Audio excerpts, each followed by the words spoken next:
Welcome to another episode of Tyrannus Hall, a grace-filled space to have a conversation about the missional mandate of the Canadian Reformed Churches. I'm here with Bill Young, my co-host, and today we have the absolute pleasure of interviewing Pastor Paul Murphy. Pastor Paul Murphy comes to us from New York City, where he pastors Messiah's Reformed Fellowship. He plays various roles also on a denominational level in the United Reformed Churches, where he's the chair of their classical church planting committee, as well as being part of their federational mission board. Paul, welcome to the podcast today. Thank you. Good to be here. Thank you for having me. So let's get to know you a little bit better. Tell us a little bit about yourself and then how you came to put your faith in the Lord Jesus Christ. Sure. I was born in Rome, Italy in 1953. I am the only child of a single mother.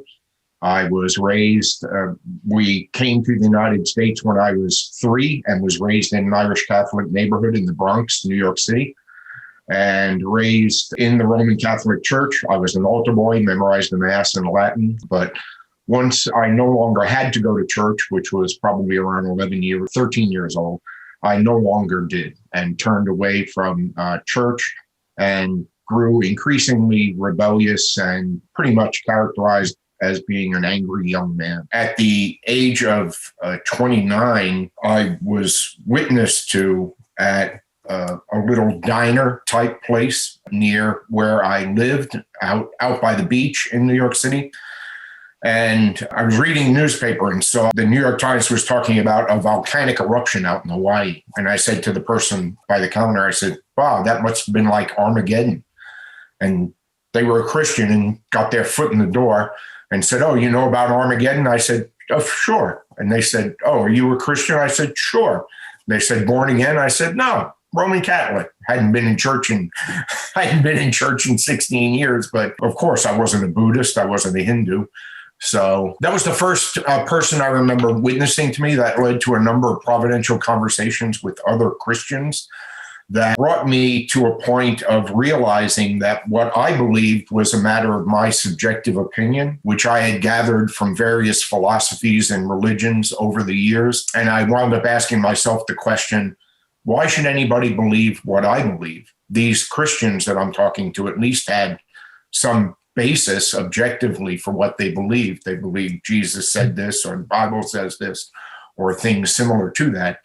And eventually that became compelling. I was invited. I had a lot of questions, objections. Of course, I had majored in philosophy, minored in religion at the best of Catholic schools could offer, Jesuit education, 8 years Jesuit education. An elderly couple invited me to their home they thought they could answer my objections. And I spent a weekend with them, and that was their incredible hospitality and their evident love for me and their desire that I would become a Christian that became very convincing and compelling over the course of that weekend.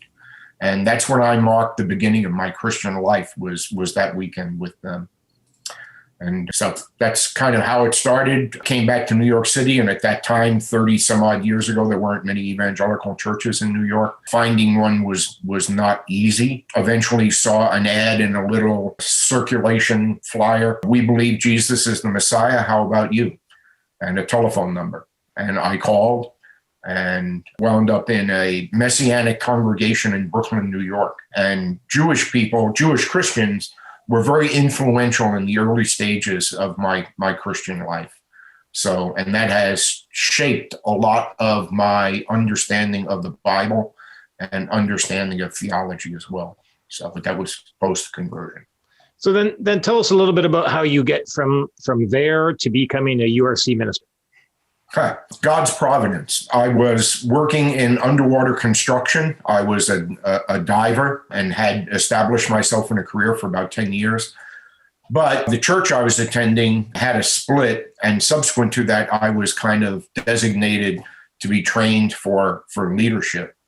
So it was a lucrative occupation I was involved in. And I figured I could take a year off from work and get a theological foundation for lay leadership in the church.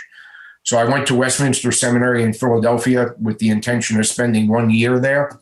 And that turned into 2 years, turned into 3 years, turned into 4 years, turned into winding up in Grand Rapids, Michigan, at Calvin Seminary after finishing Westminster. And eventually being given a position as stated supply at a then Christian Reformed church. And that led to being ordained by that church probably about 10 months later. And then that church was the first church in Grand Rapids to leave that denomination, and a number of years later joined the United Reformed Churches. So, but I did not want to be a minister. It was the last thing I wanted to be. So I got into the ministry being dragged, kicking and screaming. So as a matter of fact, the first week I was at that church in Grand Rapids that had called me a stated supply, I was thinking to myself, I am going to have to teach catechism. I'm going to have to lead Bible study. And then on top of that, they want me to speak twice a week for worship. I have no idea what I'm going to say. I just don't have that much I want to say.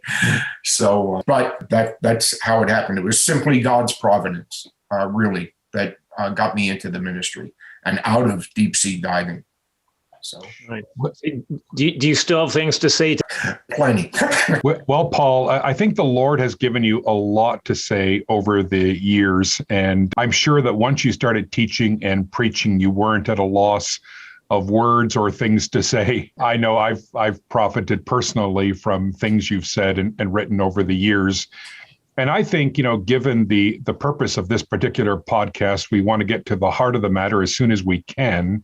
And that is how Reformed churches can be missional churches. And maybe we can still stick with your biography a little bit in terms of how things have changed for you. I mean, you certainly pastored a well-established United Reformed church that was once Christian Reformed and then moved into a more missional initiative, a church plant.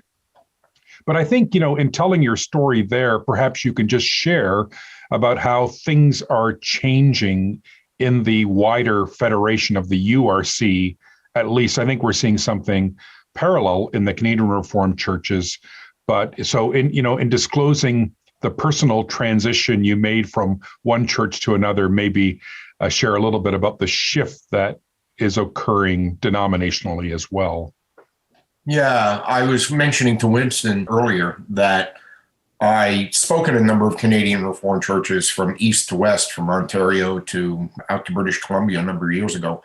And I was very encouraged to see so many young people out, more young people than old. That is a dramatic shift. And I think that's a shift that you mentioned is parallel. You mentioned parallel north of the border, but south of the border as well.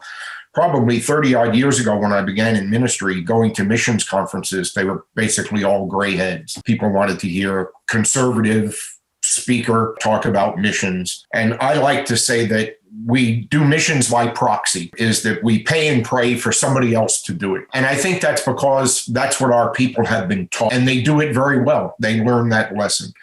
But I think that missions is in our DNA, both north and south of the border.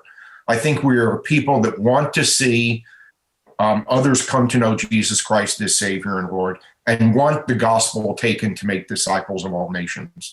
So it's a process of how are you going to translate that from doing missions by proxy to doing it in our local church contexts. And I see a greater interest in that. And I think it's increasing over the years. I mentioned to Winston earlier that chairman of the church planting committee and other classis have contacted us as to how have you gone about that and how can we set that up. So I think that's encouraging, but I think there's still a long way to go in both our federations. So talk to us a little bit about your own local church then, and how you're attempting to do just that, rather than doing mission by proxy, but how you're attempting in your local congregation. Flesh that out a little bit. But what does it look like to have boots on the ground doing mission in your local context? Sure. Well, we do a variety of things. We've done a lot of activities traditionally associated with evangelistic ministry, knocking on doors, handing out tracts, setting up book tables, doing surveys out on the street preaching, things which you would hear probably in most evangelical churches in North America. However, we saw over a period of time, we probably have distributed easily over the course of 18 years of our existence, 100, maybe even 150,000 pieces of literature between tracts, door hangers, books, Bibles, one thing and the other. But we haven't seen a lot of return on investment. So it's been kind of a seed sowing ministry, which is fine. One man sows, another waters. God has to give the growth. But in terms of having people walk in the front door, that's not been very beneficial. So we took a turn a number of years ago to an organic form of ministry, of integrating and ingratiating ourselves into the community of which we are a part. And some of the ways that we did that was we were located downtown in the financial district of Manhattan on Wall Street. So we began a businessman's Bible, a Wall Street Bible study right at Wall Street and Broadway in Manhattan. Once a week, midday, we would have a Bible study. It started on time. It ended on time because people are on their lunch hour. They can't be discretionary.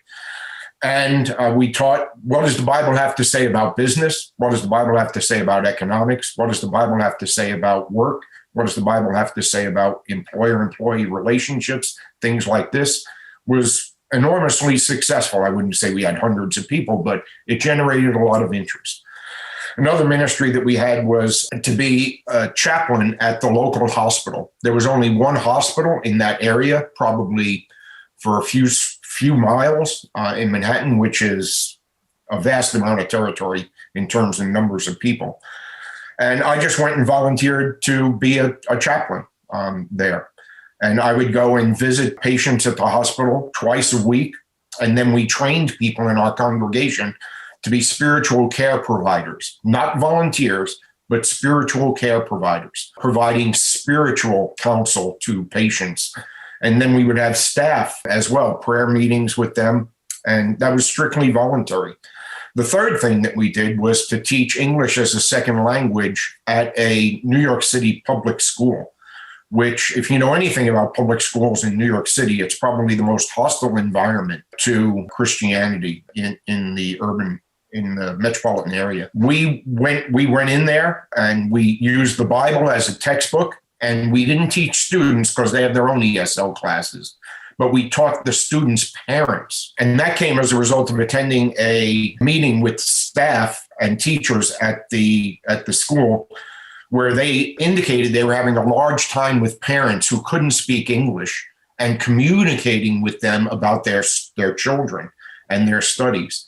So I offered to help by teaching English to the parents. And we had a number of people from church doing that as well. That was an amazing opportunity because we just started with the Gospel of Mark as a textbook. We had a curriculum designed by the Southern Baptist Convention.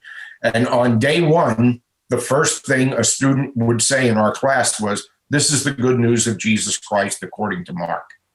Well, you can imagine the opportunities that opened up for discussion as we proceeded through the Gospel of Mark, teaching grammar and teaching vocabulary to these parents. And that eventually spilled over into the staff at the school as well. I'll tell you a funny story. It was coming up to Good Friday, and John Piper had published a little book. You may be familiar with it. Why did Jesus come to die, or something like that?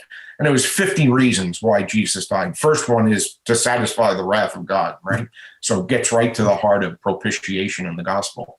Well, I bought a case of those books to give out to my students, right, the parents. So I'm walking into school. You got to go through a metal detector to get into the building. And there's a desk set up with all the police at the desk screening people that come into the building. So I have this big book of boxes, John Piper's books. I'm carrying them into the school. Cop says to me, he says, what's in the box? I said, "Oh, this is a great book. You got to read." So I give all the cops at the desk a copy of this book on condition that they read it. And I'm going to quiz you on it to make sure that you read it. So they let me in. I go into my class. I'm teaching my students. I've given them all a copy of the book. The sergeant comes into the classroom and he's standing in the back. And I see he's asking some of the other staff, obviously indicating something about me at the head of the class. Eventually he comes over to me and he says, Could I talk to you for a minute? And he pulls me aside and he says, "Are you the guy who was handing books to all my officers at the desk?" I said, "Yeah." So I'm expecting this is it, right? I'm going to be led away in handcuffs. I'm busted. The cop, he says, "So you were giving out those books to my officers?" I said, "Yeah, that was me. I brought them in for my students." He says, You think I could have one? I said, I'll be glad to give you one, but you have to promise me you're going to read it. That's a wonderful story. And you know what? You've been sharing about your own initiatives, and I think it's probably a little more ingenious than you even recognize. I mean, missiologists talk about the commons, areas where we can meet unchurched people in our communities. And the commons include education, health, and business.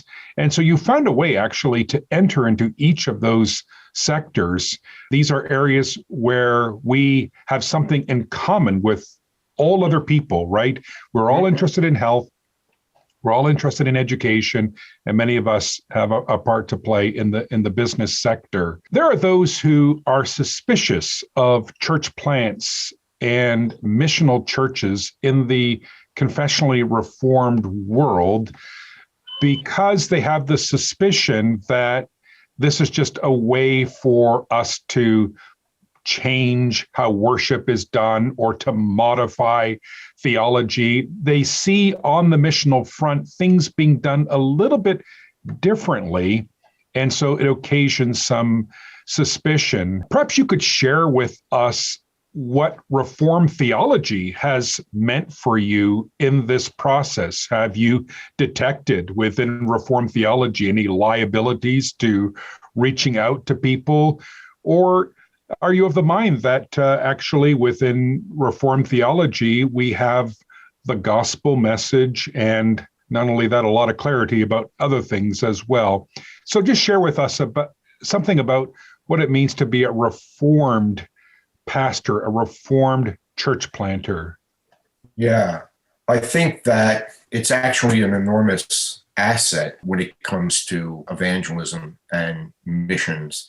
If you think of, first of all, the fact that you have what many people are at heart looking for. I think the deepest desire of man's heart is forgiveness. And we have the answer in the gospel to that. How you get to that takes some ingenuity and getting to know people. But I think that, but also I think just the concepts which are common to the Reformed faith, sovereignty of God, doctrine of election, are enormous encouragements. One, you don't have to resort to manipulating people. I think it was Albert Finney who said conversion is the result of the right use of means. And as a result of that, you have manipulative practices in crusades and, every eye closed, every head bowed, and then the music playing, while the call is offered to come. But if we believe that, God gives the growth and only God can give new life to people, that frees you up from being manipulative. It frees you up from techniques to do that, to simply be out there and do the work and be faithful in the work, and the results are up to God. It's a great encouragement to me, particularly because as we do evangelism, as I said, 150,000 pieces of literature, you see thousands of doors that we have knocked on in the city and encounters that we have had with people. And you don't see a ton of fruit. Well, that is very easy to be discouraged by that. And I always say one of the greatest things I always tell evangelists and students is the one thing is you need an infinite capacity for disappointment to be a missionary. But that disappointment is undergirded by the fact that, God is the one who saves people and not me. And that gives me the encouragement to be faithful. It gives me the encouragement to continue. So that's good. The other thing I think that's interesting is our doctrine of the covenant. We, particularly in our churches, we are very strong on the fact that faith is passed from one generation to the next. We believe in God as a God to us and to our children after us. And we have been excellent in terms of making disciples of our own children through catechetical instruction, Christian education, covenantal worship, etc. I think one thing that we fail to recognize is the value of the doctrine of the covenant for missions and for evangelism. One of the things that we realized early on was that God not only works through families in the church, but God works through families outside the church as well. So when I would have people come and visit, I, of course, want to follow up with them as soon as possible, have a cup of coffee, lunch, dinner, whatever's convenient. But when I meet with them, I not only want to know about them and get to know them personally, I want to get to know about their families. And we have had whole families come to church and be baptized, a whole family into membership as a result of doing that. And I think that's covenantal evangelism and taking advantage of the fact that God is a covenant God. It's a truth we recognize in our own churches, but it's also a truth just in terms of life, and we can utilize on the mission field. The other thing I would say about the asset of the Reformed faith is that one need not compromise one bit on the mission field. You don't have to become an Arminian to do evangelism or be involved in missions. And you can just preach the whole counsel of God to people. But I think that you need to do that in a way that is comprehensible and understandable to people that are unchurched. And that maybe is a little bit, it's a talent, and it can be a little tricky. And people might view that somewhat with suspicion. But of course, not everybody has 20 or 30 years of catechetical instruction and 2 services every Sunday and Christian education. So you have to take that into account, that when you meet people that don't have that background, and when they are converted and come into the church, that's where the work of discipleship begins, right? So that's the process of bringing them into the church, discipling them into the riches of the Reformed faith. To see them get it is an enormous blessing to me, to see people begin to understand what it is that we so often take for granted as those that have been raised in the church. So let me ask you a question about that, Paul. So if you have somebody who's gotten in contact with members of your church, they start attending church, they're putting their faith in the Lord. Do you have some sort of set idea or plan as to how you get those people from that point to the Lord's Supper table? Or, do you have some sort of standard way you go about discipling these people? Or do you do it on a case-by-case basis? What does that look like in your congregation? I think you do have to do it on a case-by-case basis because not everybody is at the same point, right? I think it's very important to treat people as made in the image and likeness of God so that you respect them, you value them, but you also recognize that this is not a cookie-cutter methodology that you can just apply. It's not a matter of four spiritual laws that you can apply to everybody and wind up with a conversion and a disciple, right? So you have to meet people where they're at. And that can be very difficult because people are at very different places in their life. But our philosophy at Messiah's, which can be somewhat controversial, is people belong before they believe. And what I mean by that, let me address perhaps a liability or something that's wrong with that. Of course, you don't want people belonging and becoming officers, becoming catechism instructors, becoming teachers, or even committee members before they're committed to Jesus Christ. So that's not what I'm talking about. What I am talking about, there needs to be a warm welcome when people come into the church, that I want them from day one to know you're here, you're part of us. We want you to be part of us. And then meet them where they're at, find out where they're at in terms of their commitment to Christ or lack of it, meet them to bring them to a position of understanding the faith, bringing them to profession of faith, which of course would then mean entrance to the Lord's table. We don't admit people to the Lord's table before a profession of faith. Practice may be a little different in Canadian Reformed churches, perhaps, but we do want to fence the table and honor that.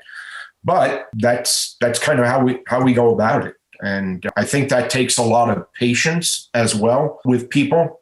And God's been very patient with me. So I've learned to be very patient, particularly in the 19 years since I've been back in New York City.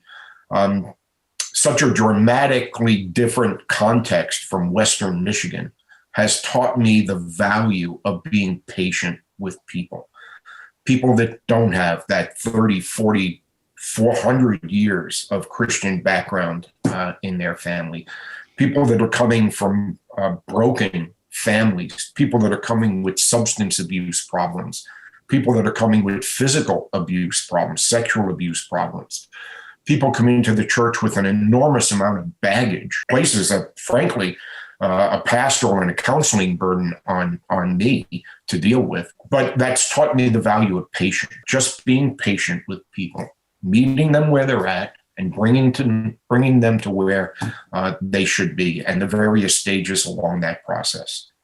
That sounds right to me, Paul. I think one mistake that we at Blessings made early on was almost to rush people through a kind of process whereby they do a profession of faith and are baptized. And we discovered that in some cases, it wasn't even a genuine conversion, but people were just exploring Christianity. And one of the ways they do it is by putting it on like clothing to see if it fits. And after a few months, they might discard it and say, this isn't for me. And so we've become much more patient, as you say, with people. It's partly because in our ecclesiology, our doctrine of the church, we prize membership so much that we want people to become members. But we've learned to give people a lot of time. I agree with you about the belonging before believing. We like to integrate people into small groups early on. That becomes a little family that can help disciple them if they're individuals or even couples or families for that matter. We like to have them go through a Christianity Explored course, a Life Explored course, and so at minimum, if they're unchurched and then make an early profession, we have at least a year's worth of discipleship before they are even baptized because of this very phenomenon. And it is, as you say, it's an individual case-by-case scenario. So I've shared with you one of my regrets, a mistake that we at Blessings have made. I'm curious to hear from you whether over the years you've had a change of mindset about something, or a regret about something you did earlier, or a conviction at a certain point that there's a better way to do what you were doing. Well, I think a couple of things off the top of my head. I certainly share a regret about doing things too fast. I think when I was in my first church, we discovered that in such a desire to get people into membership is just, it was too fast. People didn't know what they were getting into. I think the other thing is failing to recognize that people that have not had 400 years of family history in Christianity and 20, 30, 40 years of church upbringing, failing to recognize how little they understand and know what it is that you're talking about when you're talking about the Bible, when you're talking about theology, even our liturgical forms that, we verbally fence the table at our church. That's not uniform across the United Reformed churches, although many do, but we verbally fence it. But I know from experience that even reading that liturgical form and looking out at people and talking to people afterwards, they have no idea what it is I'm talking about. Paul, I have to interject here and tell a funny story. I had it once where I read the form, where everything is supposed to be crystal clear, and there were Muslims in church, and I knew they were Muslims, and they partook. So whatever I was saying was not communicating to them. We had that happen just a few months ago with the Jewish young man, and he partook. I asked him afterwards, I said, well, why did you do that? Yeah. What I've started to do is I try to distill it after I read the form. This is a family meal. It's only for people that are related to Jesus Christ as their elder brother. Try to make it somewhat contextually understandable. And I say, look, if you don't understand the thing I've just said, just let the elements go by and talk to me or an elder afterwards. I'll spend as much time as you want trying to explain it. Anyway, this young Jewish man partook of the Lord. Somebody asked him, I said, well, why did you do that? He said, I didn't really know what I should do, so I just did what everybody else was doing.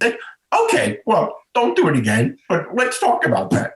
So we've continued to have conversations. He's not yet come to faith, but he continues to come and attend, and we're very sociable. We go to lunch and we talk about things. So, yeah. This So speaks those are a couple of regrets. This speaks a little bit to that whole belonging, believing. You could add behavior into that. What happens when you work on that model, things do get a little bit messy, don't they?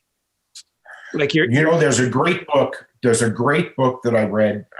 His name escapes me at the moment. It was called Messy Spirituality. And I think in a missional or in a mission context, right, of a church plant, it's really messy in any number of areas. And you just have to be ready for that. But maybe we're going to say something, Winston. I'd like you to, maybe you can flesh that out and tell us a little bit more about that, because I think one of the things when you belong to an established congregation and everybody's been raised in the faith, everything is quite clear cut, even to things like you're going to have an app on your phone or a list of who's the members in your church and who has access to that list. It's all very clear cut. But now if you have somebody they believe in Jesus, they're coming to church for the last year, are they a regular visitor? Are they a member? You have all of this stuff that happens, in all the regular everyday life of the church, including what happens on a Lord's Supper Sunday and all those things. It gets messy. And I think that can cause people some angst or some anxiety, be like, oh, this doesn't feel like it's being well supervised, or it doesn't feel like it's controlled properly. And so, can you speak a little bit about that? Because I agree with you that if you want to be a missional church, if you want to be reaching your neighbors, you're going to have to live with a certain amount of messy spirituality. Yeah, absolutely. The author of the book I mentioned was Mike, who's a very interesting character. I like reading him. He's quite somewhat provocative, but also beneficial. I think that in answer to your question, Winston, is that, you have to be ready for that messiness, circumstances like both Bill and I were relating, but also just people's lives. As I mentioned earlier, people coming out of these backgrounds with substance abuse and physical abuse, sexual abuse, and just a lack of comprehension of answers to deal with that, or the thinking that they've been given in public education, public schools, secular humanism. You hear a lot of that, and a lot of the discipleship is disabusing people of wrong ideas, wrong notions, and guiding them. And how does that happen?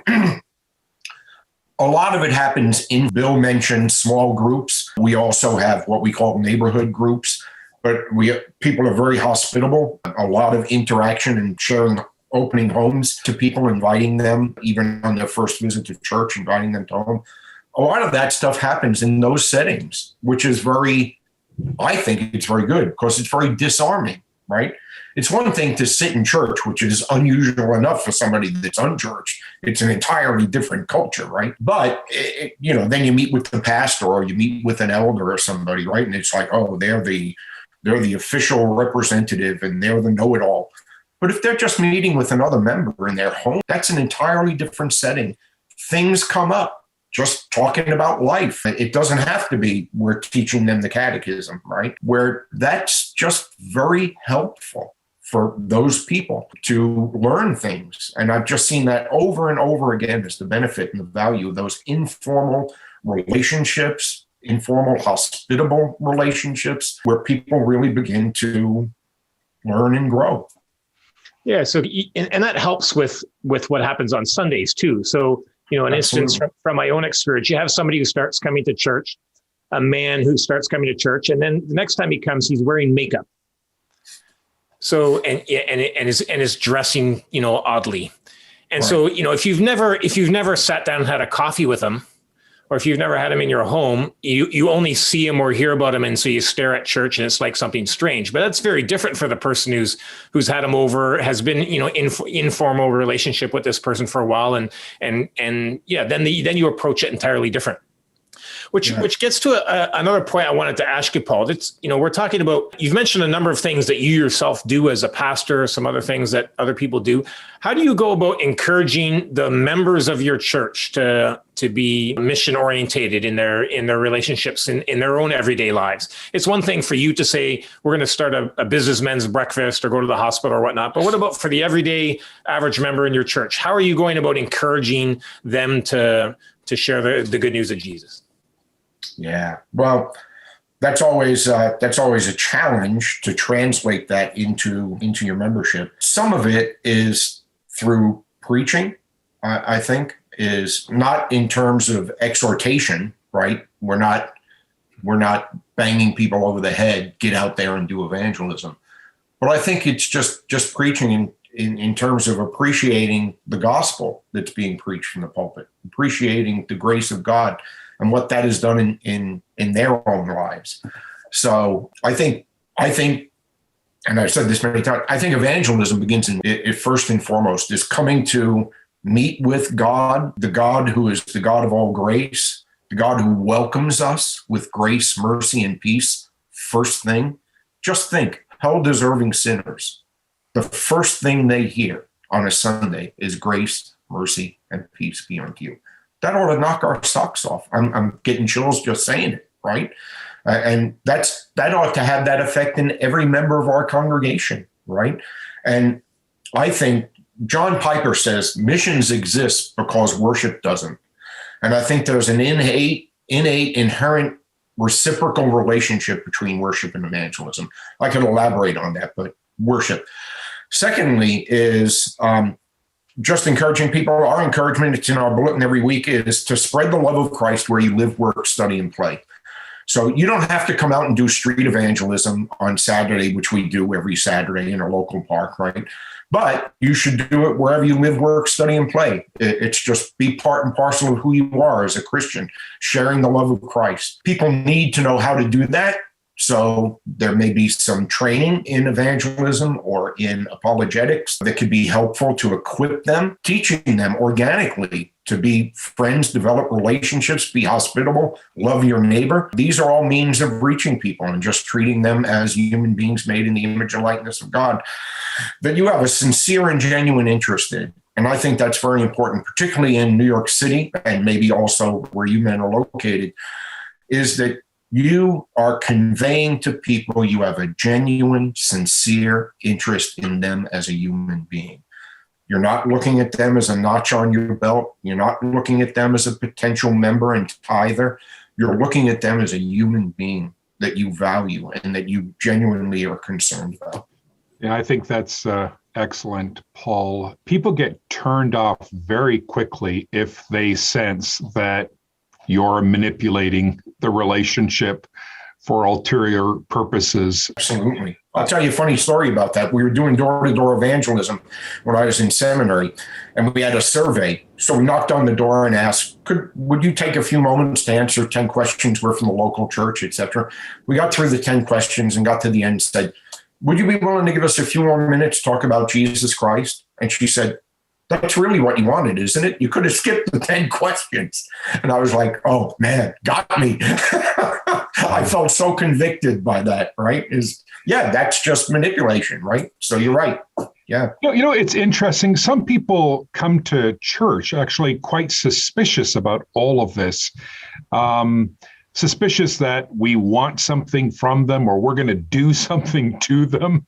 So we've even had it before. We have greeters at the door handing out bulletins, and we've learned to actually say to people, would you like an order of worship, or would you like a bulletin or something like that? Because we've had people push back if we put something in their hands. And we've also made the point, when we announce our offertory, to say, hey, look, if you're a guest here, feel free to pass the bag along. We're just so delighted you're here. We ask nothing of you because, again, there's sometimes a suspicion, they want my money more than anything else, and we need to disabuse them of that. That's a big suspicion in New York. Huge. Oh. And because of that, we didn't take an offering for the first, I'll bet, maybe almost 15 years of our existence. Wow. We didn't take any offering. People would come up and say, can I give something? It's like, no, there's a box in the back, and that was it. And people were astounded by that. It's like this first church I ever came to where they didn't ask for money. So, do you know what, Paul? We don't have an offering for our operating budget. It's just for a local charity, in part for that reason. So we are collecting money, but it's not for ourselves. It's to help others, and that helps us with that a little bit. I just want to, we're running out of time. It's amazing how fast this has gone, and there's a lot that we'd like to chat with you about. I wonder if you could maybe conclude with this question. Is it getting easier or more difficult to witness to people in this day about the Lord Jesus Christ? Yeah. I'll answer that question two ways. I think it is getting more difficult if you listen to certain academics. Charles Taylor, for example, James K.A. Smith wrote a summary of Charles Taylor's book, How Not to Be Secular. And I think they make a lot of good points. And the points that they make about communicating to contemporary people, they don't have the same categories, they don't have the same vocabulary. So in that sense, I think it's more difficult. However, I do think, and this is probably true north of the border as well as south, there is enough of a remnant of Christianity in our culture and society that you can still make connections with people. I have found in the 19 years as a church planter here in New York City and growing up previously, that's not the case, what Charles Taylor says about secular people. People have heard the name of Jesus. People have heard about the Bible. They know the categories, the terminology. They may not understand them biblically properly, but at least there's a connection there. And I think that's something that I at least like to take advantage of. And in that sense, that's not difficult. It's almost a connecting point. So just depends on who you're talking to.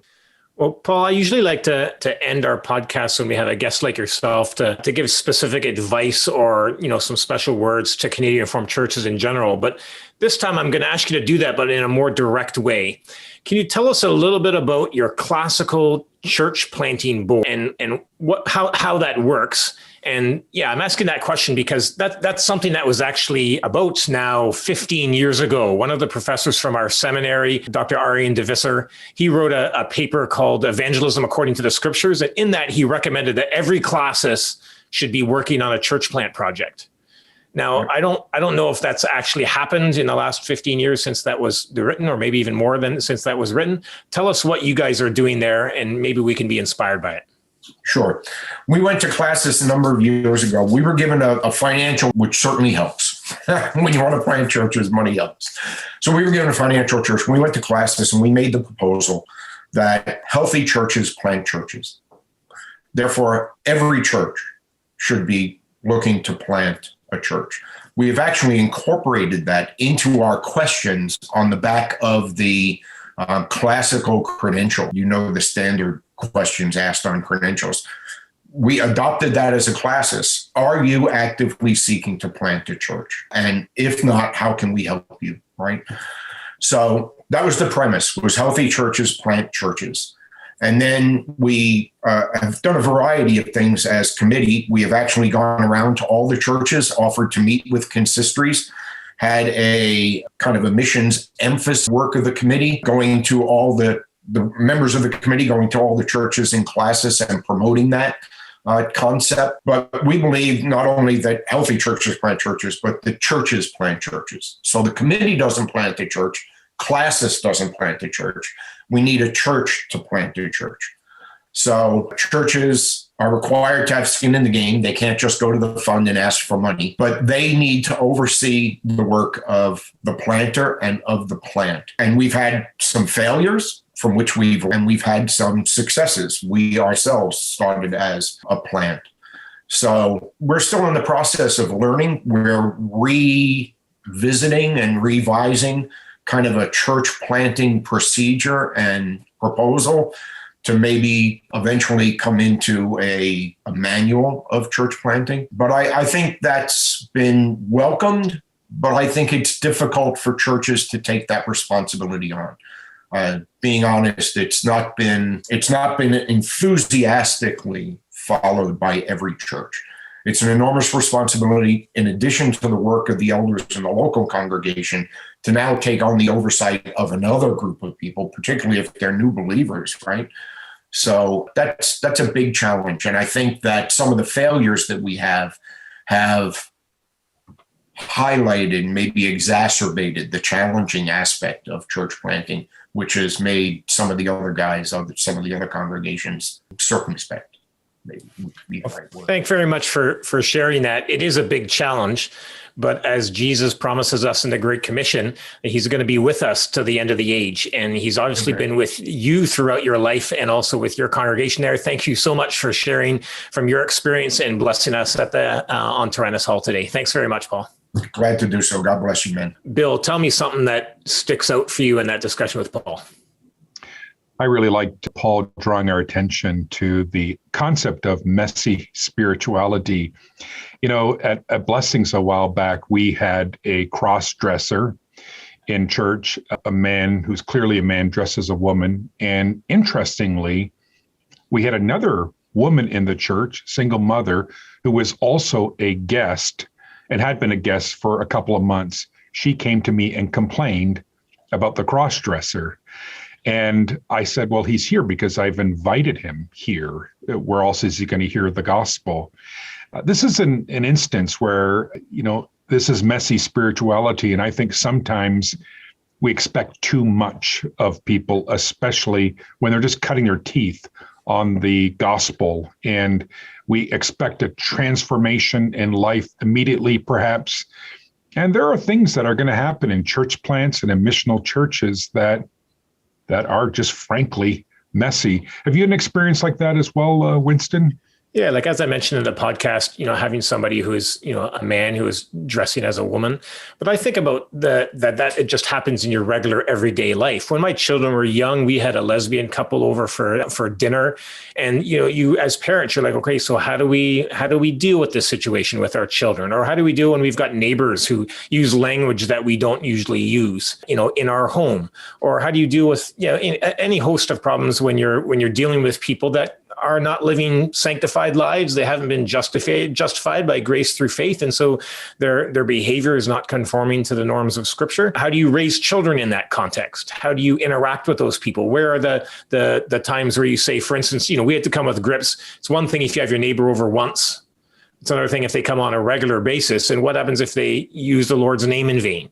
So for us, we're like, well, there's a line there for us. And this is our household. And so we found a way to talk to them about that. And the same goes, I think, for when you have somebody who starts coming to your small group or somebody who starts coming to your church. The doors of the church ought to be very wide open to receive, you know, sinners to come through and hear the good news of Jesus Christ.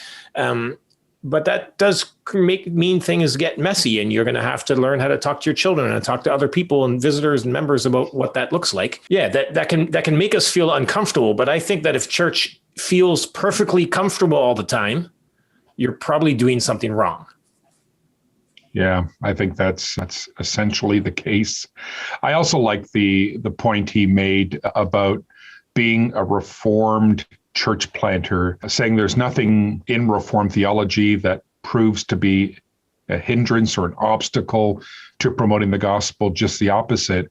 But what you do discern in someone like Paul Murphy and his congregation is a lot of initiatives and a lot of hard work, trying this, trying that, going here, going there, and involved in a lot of different sectors. And so I think this is what ought to be the case with all churches, a great intentionality about finding ways to establish relationships with people and promote the gospel. We can't just expect to sit back and have people find their way to our churches. We ourselves need to go out into the community to be known by people.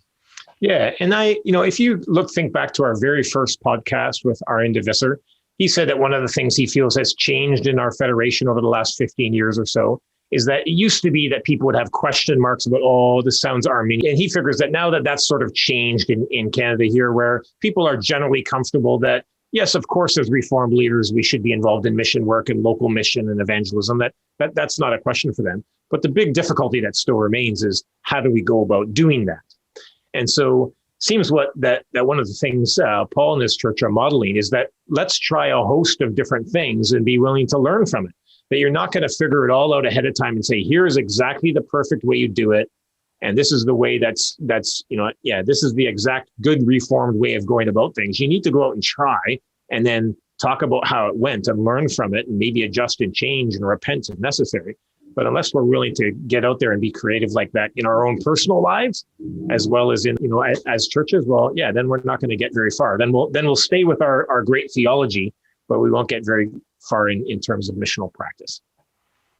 Yeah, I think that's exactly the case. There's a lot of hard work to do, and I think we in the leadership need to provide examples for others, and then we need to share stories with each other about what is working in our respective communities. I think there's also the phenomenon too, an approach might work well for a particular time, but then its effectiveness begins to wear out in some sense. I think if you study the history of the church, you will see that the church has been shifting constantly in terms of approaches, just cognizant of the context in which we find ourselves in. So a crusade today just isn't going to be as captivating as it was 30 years ago.